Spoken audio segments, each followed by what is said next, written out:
Alright, what's going on everyone, and welcome to another Blogs with Boilon Friday. We have basically about 2 weeks left before we get to patch 5.10, so that really leaves us with today's blog post and next Friday's blog post, so hopefully today we have something pretty decent. I also want to congratulate everyone for the end of Pocket Dimensions, so hopefully you were able to clear it for both runs. If you didn't, well, you know, maybe it wasn't meant to be, and hopefully next time it comes around that we'll actually get more of that done in a bit of an earlier fashion, depending on what traits are used. I know there was a lot of concern over the Resolute trait and what characters were available for that, and especially if you didn't have Omega Red, it was a bit of a challenge. But I do want to say that even for my baby account who didn't have Omega Red unlocked, I was able to clear it with a little bit of challenge. I did manage to actually get it through both runs, so it wasn't entirely impossible for the wider majority, but you did kind of need characters to be about level 75 to 80 to clear that. And because we're talking about Scarlet Spider really quick, I do want to say that for anyone who wants to collect a little bit of extra shards for him, his Perfect Clone Orb will be available, but for how much longer, I don't know. So if you are wanting to get, I don't know, a 3-star if you didn't quite do that second run, or 4-star after the second run, because we only had a grand total of 126 shards available, then that's there. But of course, there is lots of ways to spend your power cores right now, and especially with a new patch around the corner, I would be a bit cautious about this unless you have a huge stash of power cores to do that. But Scarlet Spider is a great character and something I would consider doing. I pulled some of this just to get the extra star rank as well.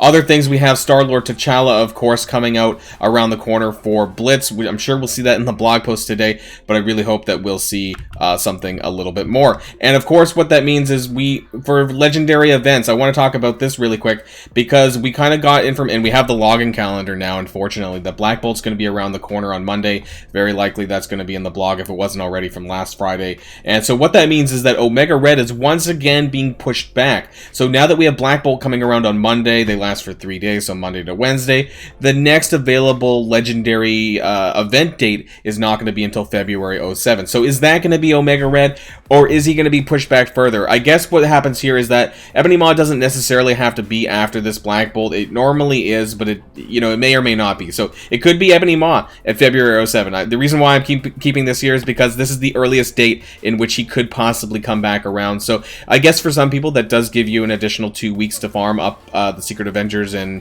you know, Nick Fury minions and stuff like that if you really need to. Otherwise, I guess the new Legendary, if we're getting that in patch 6.0, that there's a potential date of February 21st to the 25th.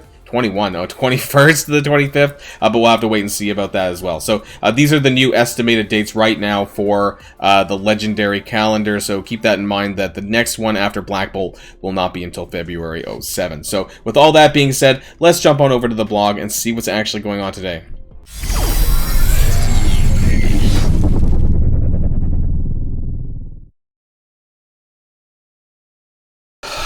Alright everyone, so here we are for the blog post, and this might catch some of us by surprise. So here we are, Maya Lopez, Echo, Young Avengers Revitalized. So I guess I was wrong, because I originally said that this would be a West Coast Avengers thing.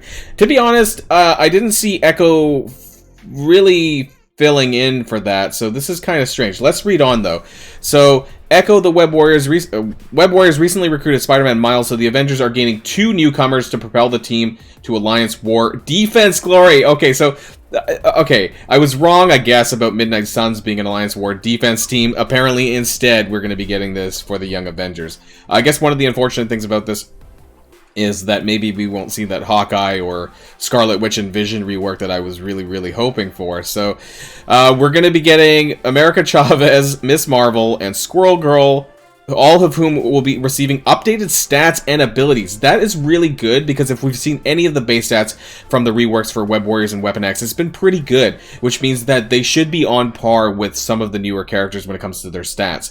So we have Echo and a 5th member who we'll be revealing in a future blog. That's got to be Kate Bishop, because honestly, Kate Bishop is a founding member of the Young Avengers. What I kind of don't like about this from the lore perspective is that Echo is she has synergy. Sorry, she has affiliations with some of the Avengers, but not a Young Avenger. She's never had that affiliation with the Young Avengers. And if you guys have been following my channel, then you know that Young Avengers is something close and dear to my heart. So this, for me, is a bit of a bastardization, I guess you could say, of it once again, because the only characters who actually are a member of the Young Avengers truly is America Chavez and I guess Kate Bishop, if that's what we're getting. So it's going to be a war defense team. The question is this going to be something like Heroes for Hire? I mean, it would have to be almost on par or better with Heroes for Hire, right? Otherwise, why wouldn't you just build Heroes for Hire? So I wonder what kind of mechanics are going to come through that's going to make this more infuriating than them. So this powerful team will be formidable against Infinity Watch and many other top teams in Alliance War. Alright, so I'm not going to go through all the lore background here. This whole stuff here, this is all the lore background to Maya Lopez. So that is the nameplate for that first character that I guess we'll see that. We'll take a look at that later on as well. And yeah, so we are getting Maya Lopez, aka Echo. So if you want to read all about her, there is here. She is a brawler for the Young Avengers, so no surprise there because Miss Marvel's synergy has been really known to synergize with that hero brawler aspect. So unless she's getting no, I can see it down below. So this cuts it off, but I can see it. So Echo is a brawler for the Young Avengers, and her kit is largely inspired by her comic history. Also, fun fact, in case you didn't know, Echo is now the founder. She is now the holder of the Phoenix Force. I mentioned this in a previous video. I think it's really interesting, and it's not going to be included here in the game. I highly doubt that. But it's really interesting if you wanted to know a little bit more about the character.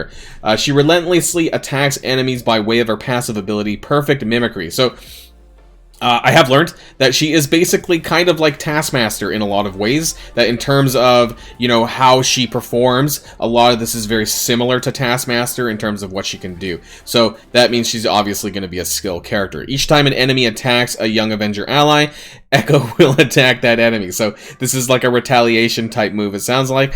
She also prevents the enemy team from gaining assists. So no more Nebula assists coming in from the Infinity Watch team, and provides a significant damage boost to Young Avenger allies. So my guess is just a flat passive, but let's find out because we're going to see the kit below, and you can see the traits here at the bottom: Hero, Global, Skill, Brawler, Young Avenger. So no other tags, strictly just a Young Avengers tag. However, the Young Avengers tag does mean that she does have the wider Standard Avengers trait.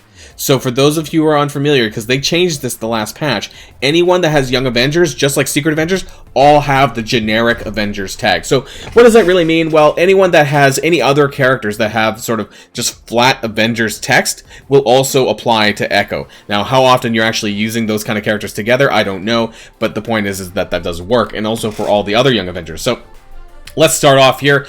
Global, this is really nice too, because maybe she'll be someone that you might want to consider alongside the Secret Avengers for Dark Dimension, but we'll find out. So, basic, Avenge Without Fear. Attack primary target for 250% damage, bonus attack for 200. This attack has a 20% extra crit chance. So that's a guaranteed bonus attack. That's a total of 450% damage on a basic. Now, this is kind of reminiscent of Spider-Punk, because his damage does a guaranteed bonus attack, and it's kind of just damage as well. This one has an extra crit chance, though, and obviously this is going to impact her total damage when she retaliates. Actually, no, sorry. If she does assists or anything like that from Miss Marvel, so that'll be interesting. But unfortunately, no debuffs or anything like that, no buffs or debuffs associated with this skill.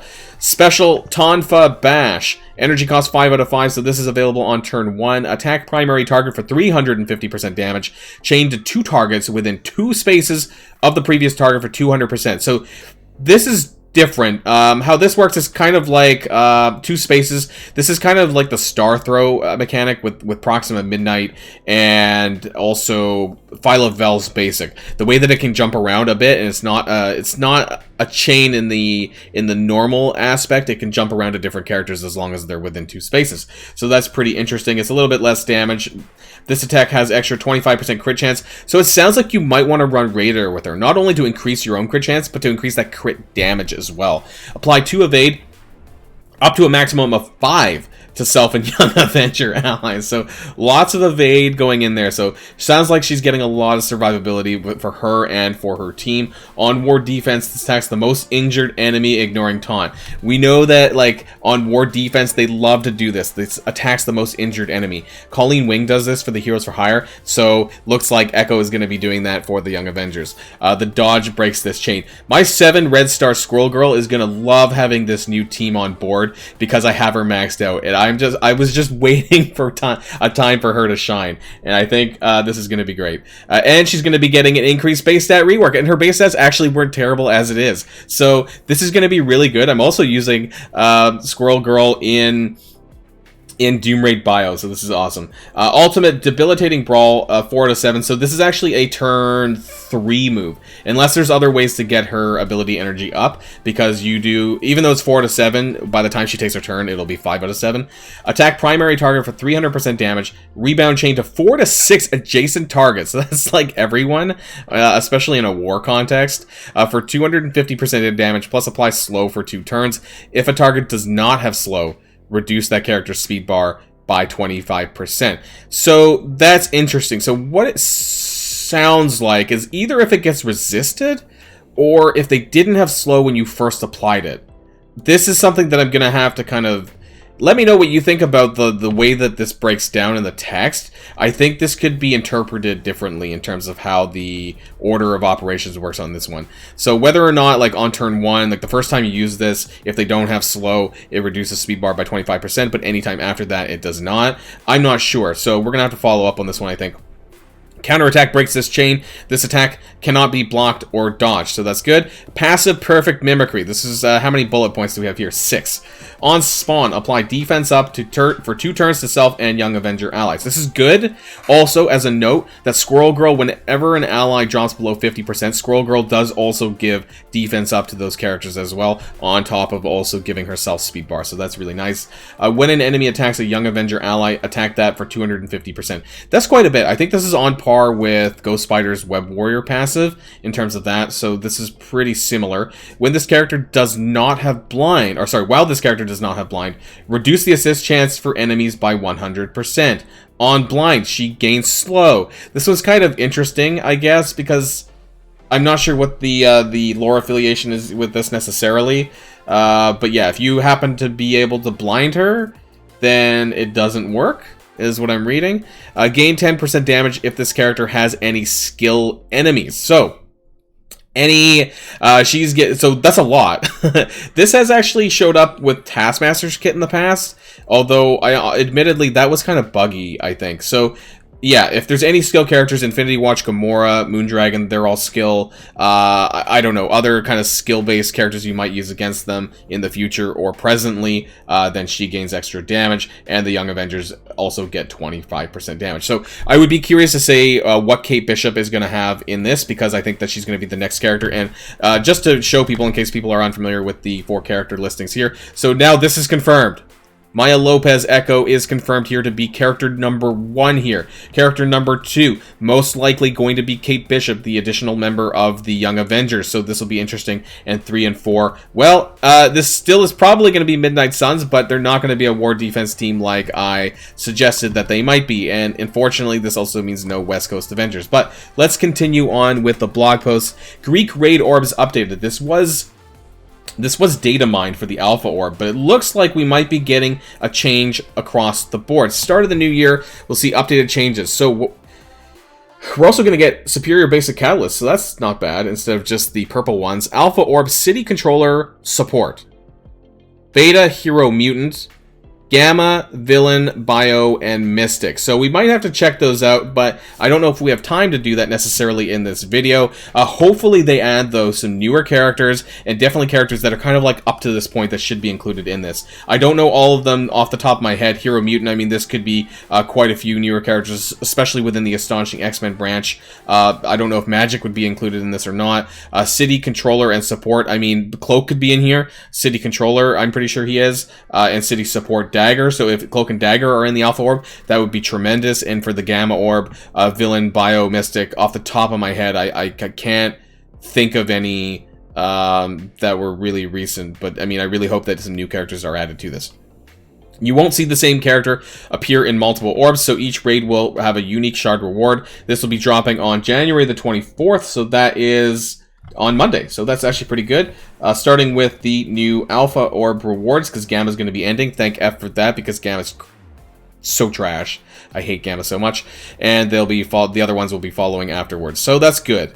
The old Alpha Orb will leave the store on February 7th, so do open. And so on if you've been hoarding these orbs like I have, open them now because they're not going to be reworked, those ones that you have currently. So open them up, make sure you get rid of them and spend them, you know, do whatever. Mojo's Mayhem, so 15th season coming up where we're going to be getting, what is going on? Next season starts. You're going to get Teal Gears and Bits to exchange for Wolverine's Weapon X, Hawkeye costume, and the WandaVision costume, Vision's WandaVision costume, in case you missed it in the past. So, I guess that's going to be for spending, right? It's usually for the pay-to-play track. So, it is what it is there. You know, more Teal Gear. Looks like they've kind of finally removed the fact that shards are no longer going to be in the RTA, and they're just changing it to Teal Gear to try and entice people to buy it more. Availability update. Ghost Spider will be available. I don't know. I think this is a misnomer. They really should not be doing this, because when people see availability update, a lot of people assume that it's going to be the next farmable character, and it's not. So Ghost Spider, if you need some direct promotions for her, that's going to be on January 26th, next Wednesday. It is what it is, but no more farmable characters. Why are we not getting farmable characters? That really frustrates me. Returning legendary events, Black Bolt, like I talked about before. Not going to really mention that, but for weekly events, double Asgardian shards. Whatever this is. Exo 7, oh sorry, Blitzes, yeah. Falcon, OG Falcon Blitz. We have the Alpha Raids coming back, of course, with the new Orb. We have Star-Lord T'Challa starting next Thursday. We knew this, I mentioned this in the beginning. And this is a new one. Red Star featuring January 27th, 4 p.m. So that's going to be for the wider Ravager team. So at least they're letting us know that. They haven't really done this in the past, so it's kind of nice, so you can plan ahead, I guess. And that's it. So in terms of new stuff, it's really about this whole Young Avengers rework. And this is super exciting, given the fact that I have a 7 red Squirrel Girl. And I want to touch on this very quickly before we end the video. I want to open up my Young Avengers, so everyone is going to be getting a rework, at least a base stat rework anyways. And who knows, maybe you can include Miles if you really, really want to until the next character comes out, Kate Bishop. But here we go, guys. Squirrel Girl is finally getting her day. My 7 yellow, 7 red, 3 blue healer Squirrel Girl is going to be getting an upgrade, and you know what? Just because of that, I am going to be upgrading this skill right now. Squirrel Army, boom, done. She's completely maxed out. 195k, almost 200,000. This is an insane power level, and I cannot wait to see what more happens with her and the rest of the team. 600k health. If she gets an increase to her base stat health, I don't even think she needs it. But if she does, she's going to be even more bonkers than she was already. And wow, I just honestly can't wait. Let me know what you guys think in the comments down below about the Young Avengers rework. Unfortunately, like I said, I apologize for getting people's hopes up for the West Coast Avengers, but I am really happy about this nonetheless, because Squirrel Girl's finally coming to get her day. All right, that's the end of the video. I hope you guys enjoy your weekend. Until next time, stay safe and healthy, and I'll see you all later. Boilon signing out.